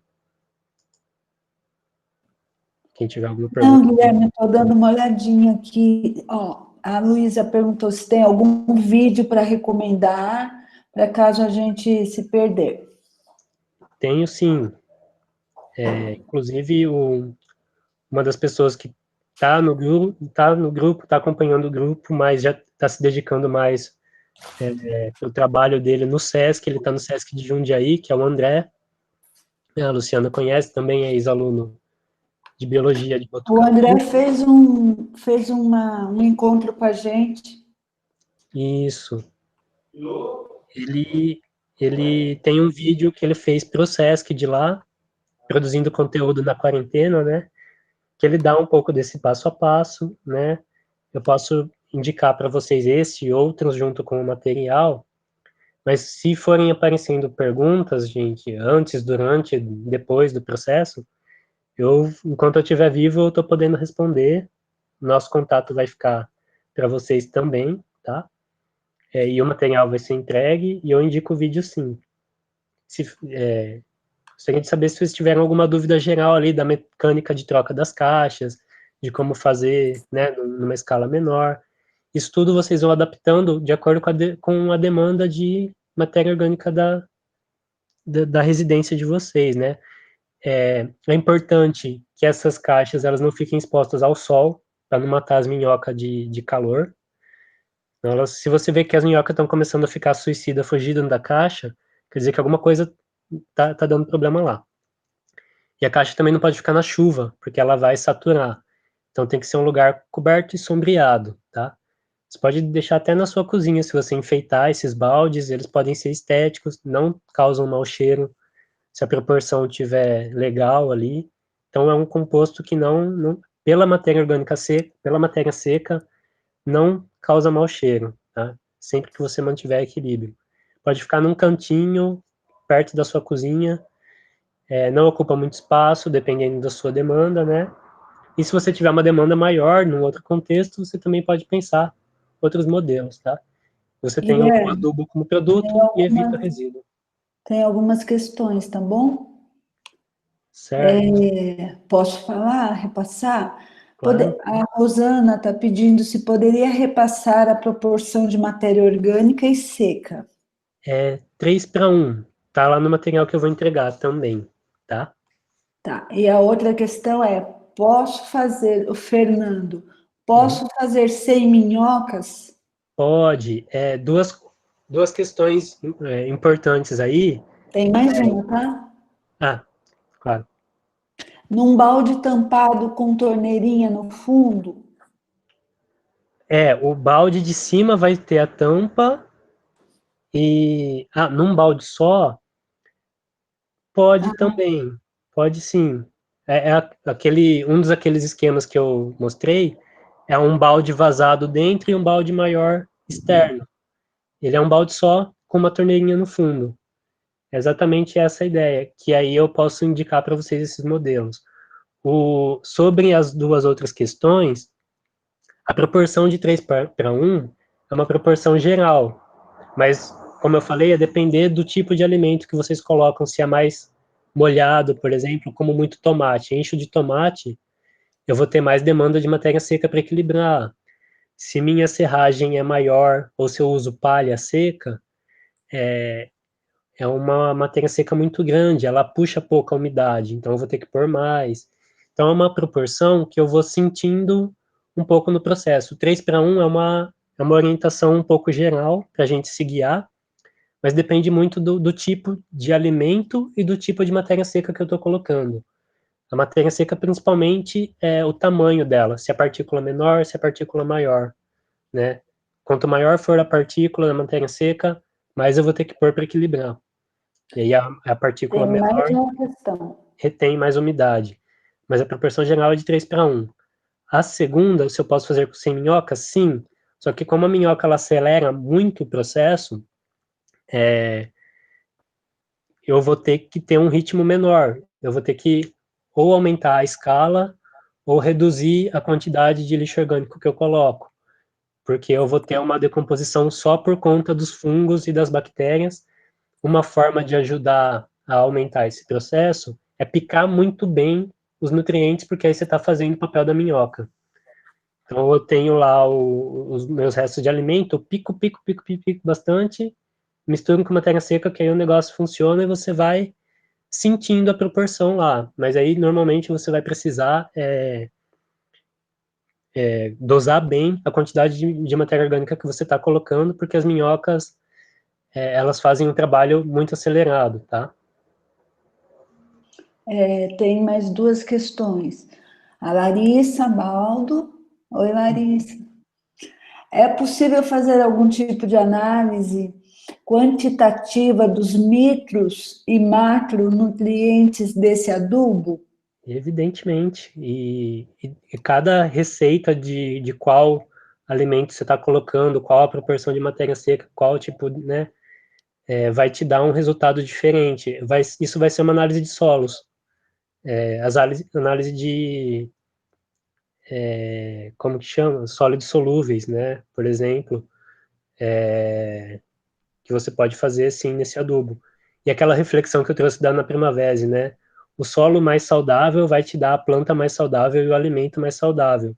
Você pode levar esse estudo adiante, de ver como que isso está impactando a dieta da pessoa que comeu o alimento orgânico do adubo rico, enfim. Pode parar em vários projetos aí, interessantes. Tem mais uma questão, Guilherme. Peraí, que ficou lá para cima. O Fernando, ele tem um sítio, aí ele colocou assim, coloca o lixo da cozinha, cinza, e ele já faz compostagem. Coloca o lixo da cozinha, cinza, maravilha, urina de vaca. Tá errado?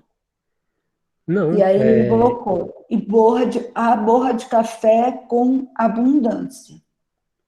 eu tô acompanhando aqui agora o Tá chat, bom. Luciano. Obrigada, Guilherme. Desculpa, Estou liberado, eu então, das deveria ter tarefas. avisado antes, mas mas é bom, porque aí já lê em voz alta a questão também, para quem está prestando mais atenção no áudio, enfim. Não está errado, não. O que você vai precisar olhar, principalmente a escala, né, que isso está sendo feito na compostagem. A questão da urina é que ela é, por si, um fertilizante muito forte, né? Tanto que ela é um adubo, ela é riquíssima, absurdamente rica em nitrogênio, mesmo dos animais herbívoros, né? Então, naquela proporção lá de nitrogênio e carbono, quando você adiciona a urina, você joga a proporção de nitrogênio lá no alto, né? Então, talvez quando você adicione urina, você tenha que colocar ou diluída em água, ou adicionar bastante matéria seca, né? Mas a urina, ela já é por si um fertilizante, é até forte demais, dependendo do que você for usar. Então, o problema da urina é essa concentração muito grande, mas ela já é um adubo muito bom. Talvez seja interessante diluir um pouco, mas se a sua compostagem está dando certo, né? A, a prática é critério de verdade, né? Então, se funcionou, já está regulado. Se você sentir que tá começando a ficar com um cheiro muito forte, que está começando a rolar uma decomposição anaeróbica, talvez seja questão de diluir ou de aumentar a matéria seca, tá? E a borra de café, ela é ótima também, não tem problema nenhum. Ela vai até na composteira doméstica, sem medo, tá na lista do que tá mais que liberado. Até com filtro e tudo, se quiser, porque o filtro é papel. Deixa eu ver. Aqui uma dica do nosso amigo Enio. Para pôr torneira, é legal fazer um fundo falso no balde com um prato de planta. Então, é uma ideia aí para a gente aproveitar a parte de baixo da base do nosso modelo. Mais alguma questão, gente? Acho que uma dica geral é que, como eu falei, cada vez que a gente coloca alimento, cada vez que a gente coloca matéria seca, a gente vai tendo uma proporção diferente e aquilo vai andando de uma forma diferente. Se vocês tiverem um daqueles sintomas de mau cheiro ou alguns insetos visitando, repensem se há uma questão de vedação, se há uma questão de muita umidade, se pôs pouca matéria seca, se pôs muita matéria seca, porque às vezes é muito fácil de regular, tá? E essa regulagem tem algumas proporções a princípio, tem algumas orientações gerais, mas a gente vai sentindo um pouco na nossa prática, né? Com aquilo que a gente está fazendo, no formato que a gente está fazendo e na demanda que a gente está fazendo, né? E aí você vai usando esse adubo e aproveitando para plantar também, né? E um último reforço, né? Para quem for fazer um modelo de baldes e caixinhas, lugar sombreado e sem exposição à chuva. Acho que isso já salva muito das possibilidades de problema. Mais alguma questão? Acho que questão não, mas Jonathan, se você dá um alô para o Guilherme. Guilherme, eu só queria te pedir, como as pessoas estão pedindo para você disponibilizar esse material, para você deixar aqui no chat o seu e-mail e até o seu contato no WhatsApp, se você quiser, para que eles possam entrar em contato com você diretamente e aí você manda para eles o material, pode ser? Claro. Eu vou deixar aqui o meu e-mail da Unesp, eu vou deixar também o e-mail do grupo, caso alguém tenha uma... Boa noite, Guilherme. Pode falar, Fernando. Meu nome é Fernando. Então, desculpa se eu estou incomodando vocês, porque pelo jeito isso aí é um trabalho da faculdade, né? Tarefa, né? É isso? Qual o trabalho? Perdão, não entendi a dúvida. Faz parte do curso. É porque eu não sou da escola nem nada, sabe? É que como eu gosto muito desse tema, eu vi no Face, eu estava procurando permacultura, sabe? Isso. E eu vi isso anunciado lá, esse anúncio, né? Aí eu me interessei e estou aqui agora, né? Legal.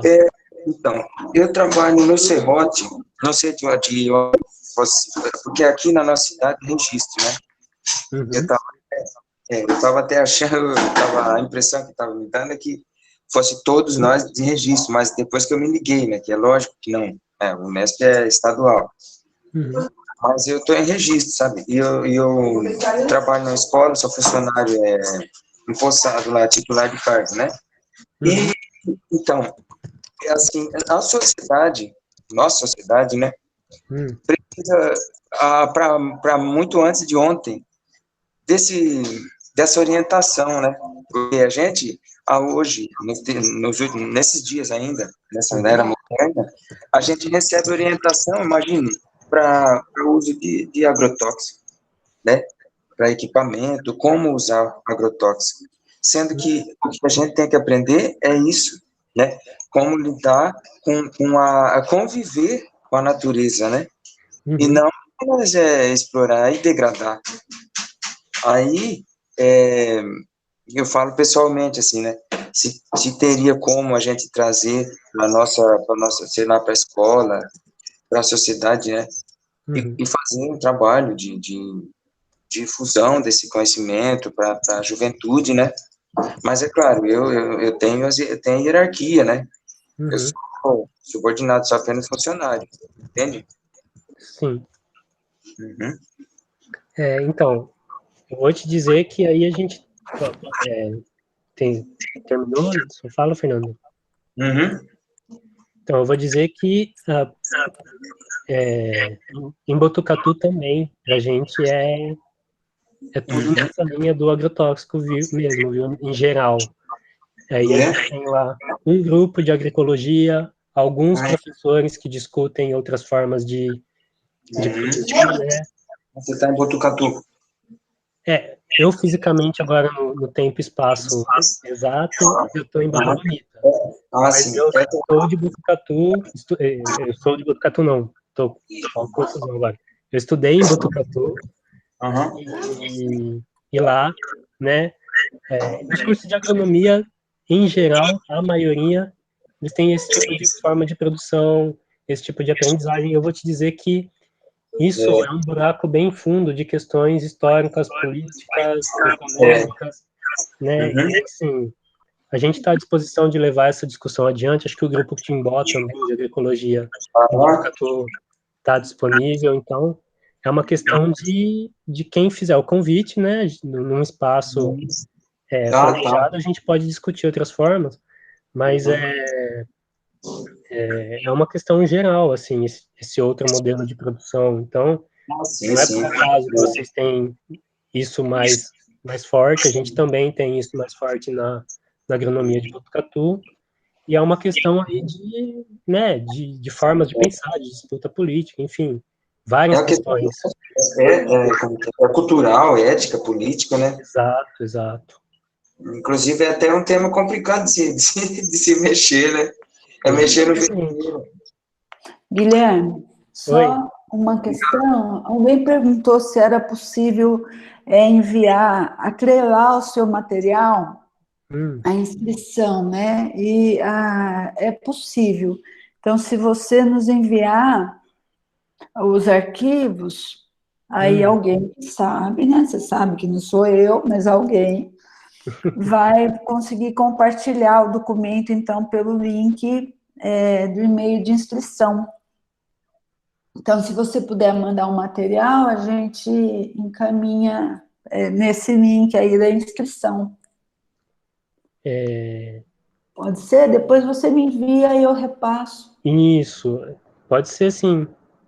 Eu fiquei um pouco confuso, confesso, Luciana, mas eu vou na fé assim, é só passar o material, né? Isso, só passar o material que a Luciana também só vai passar para alguém, entendeu? Tá bom, entendi. E aí esse alguém vai postar, tá bom? Tá bom, claro. A Vivian aqui, nossa queridíssima Vivian também. Posso indicar material futuro sobre hortas sem uso de agrotóxicos. Os ex-alunos, o João Nabão, que participou com a gente também sobre o movimento estudantil. César também é participante do grupo Curar de Permacultura. A Vivian também participou do grupo com a gente no passado. O André é o André que eu já citei também. Eles vão lançar o material aí no mês que vem. Então, quem quiser acompanhar, então, @hortemos.educação no Instagram, que vai ter essa discussão aí das hortas sem agrotóxico. Fica aí a indicação da Vivian. Um beijo para Eduardo, aquela bolinha fofa de pura fofura que começou a engatinhar agora. E acho que é isso. Eu vou reunir algumas indicações também dos colegas que sobre compostagem a gente tem bastante material, a gente tem bastante experiência também. E aí eu mando para vocês. Deixa eu ver. Guilherme, acho que a gente vai precisar encerrar, na verdade. A gente, por mim, eu terminei o que eu tinha para trazer, tá? Então, acho que acabaram as dúvidas também, né?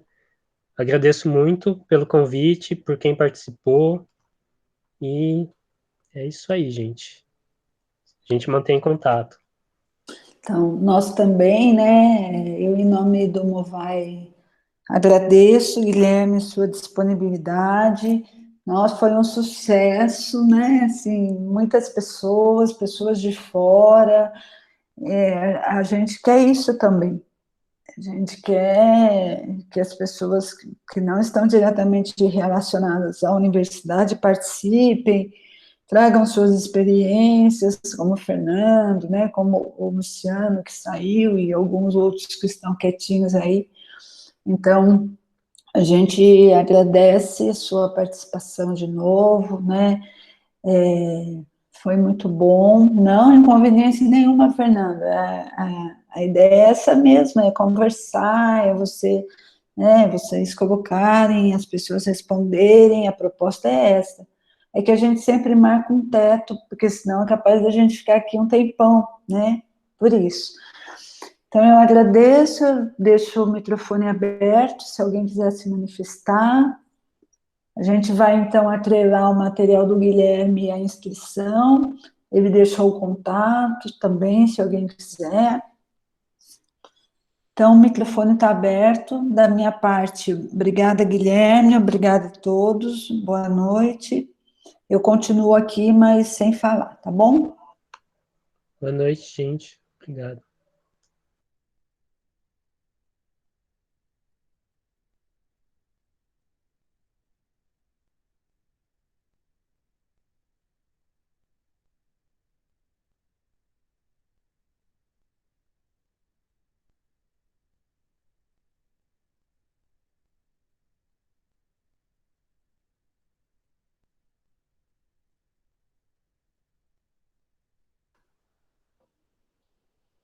Ninguém mais do Movai quer falar? As pessoas já estão saindo. Professora Luciana, Oi, Luísa. eu estava mandando as mensagens, é que eu só queria tirar essa dúvida agora, que meio que me responderam e não responderam. Eu assisti a última palestra do Movai, do Movimento Estudantil, só que depois eu não